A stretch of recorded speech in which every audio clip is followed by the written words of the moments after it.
but one of the things that I remember from those early days, that one of the constant pushbacks as well, I'm going to cannibalize, and it's a very true fact. I'm going to cannibalize if I go to a servitized business.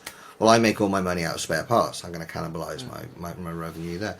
I wonder if that's why we're not seeing the standalone digitalization, because again, it's almost not cannibalize is probably the wrong phrase, but it's a much more holistic approach where that service element, whether it be digitally driven or whether it be the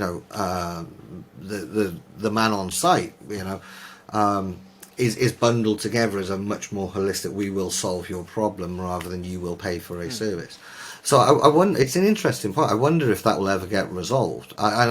From an academic point and also from a reporting point for these organisations, you can see how valuable it would be able to be to identify what impact where the return on investment is essentially. Your thoughts? Yeah, I mean, I think the early stages of digitalisation to me seem like the early stages of servitization, in as much that a lot of services were given away. So if you were selling products, it's like, well, we'll throw in a bundle of services for you. So we'll make the product seem more competitive. So, and of course, that's great to some extent, but then you are losing value. You're not capturing the value of the services. So companies, in many cases, have quite successfully developed their own service businesses. So services are very much something which is sold, it's standalone.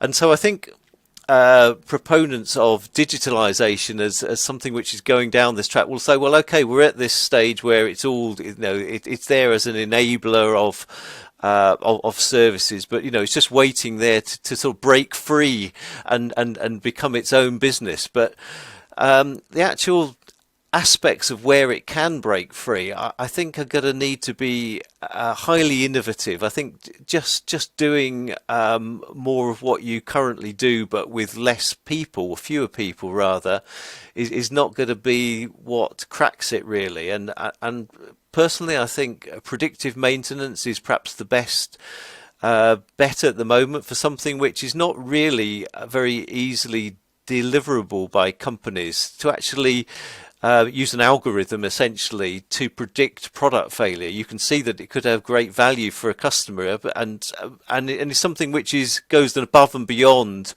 that which is currently provided in a service portfolio. So if a customer, if their equipment fails at the moment, the supplier will use best endeavours to get it working again, and there may be some contractual obligations around that. But if the equipment goes down, it goes down, and it may not be solvable very quickly. So what is the impact of that equipment going down? Will it actually stop a customer's processes completely? So if you could predict that successfully, and make the change before it happens, then that has surely got value beyond that which is currently provided by services. So to me, that seems like the type of thing which a new revenue stream could come from, because it is highly innovative in something which you're not getting at the moment.